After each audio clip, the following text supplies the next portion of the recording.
Un o'r cwestiynau cyntaf y byddwch chi'n ei gofyn i chi'ch hun wrth ddechrau'ch busnes yw faint rwy'n mynd i'w godi am yng nghynnyrch neu yng ngwasanaethau. Mae rhai perchnogion busnes yn meddwl mae'r prisiau isa sy'n sicrhau'r gwerthiannau mwyaf, ond diw cwsmeriad ddim bob tro yn chwilio am y pris isa. Meddyliwch am funud am rhai o'r pethau rydych chi wedi prynu'n ddiweddar.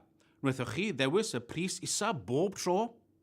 A chofiwch hefyd, byddwn ni'n aml yn meddwl bod pris isel yn golygu safon isel, felly byddwch yn ofalus. Yr allwedd yw gosod pris sy'n rhoi'r elw mwyaf posib i chi, ar ôl i chi dalu eich holl gostau, ac sy'n rhoi'r gwerth mwyaf i'ch cwsmer. Felly, mae angen i ni feddwl am gostau, pris, gwerth ac elw. Gadewch i ni edrych ar beth yw ystyr pob un o'r rhain. Yn gyntaf, costau.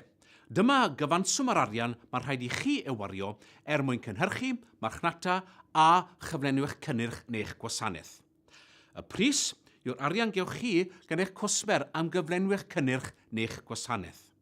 Y costau yw'r arian y byddwch chi'n ei dalu allan, a'r pris yw'r arian y byddwch chi'n ei gael i mewn. Nawr, gadewch i ni edrych ar werth. Gwerth yw'r hyn mae'ch cwsmer yn meddwl yw gwerth eich cynnyrch neu'ch gwasanaeth iddyn nhw. Faint o arian maen nhw'n barod i dalu am yr hyn maen nhw'n ei gael yn sgil eich cynnyrch neu'ch gwasanaeth. Gadewch i mi roi enghraifft i chi. Efallai bydd cwsmer yn rhoi rhagor o werth ar baned y goffi a mae'n ei fwynhau gyda ffrind mewn siop goffi, nag y byddwn ei rhoi'r baned y goffi mewn cwpan papur i yfed ar y stryd. Felly, mae gwerth yn gysyniad pwysig i ddeall wrth brisio. Byddwn ni'n trafod hyn yn fanylach yn y modiwl ennill a chadw cwsmeriad.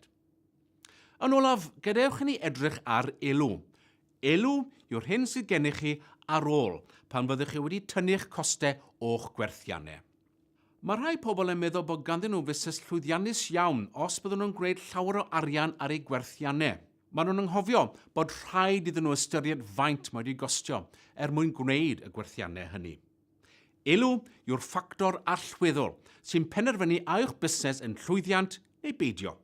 Felly, nid dim ond y ffigurau sy'n bwysig wrth brisio. Os mae rhaid i chi ddeall eich costau, ond rhaid i chi hefyd sylwi ar yr hyn mae'ch cystadleuwyr yn ei wneud. Faint maen nhw'n ei godi ac yn fwy pwysig na dim, y gwerth rydych chi'n ei roi i'ch cwsmeriad. Rhywbeth i chi feddwl amdano.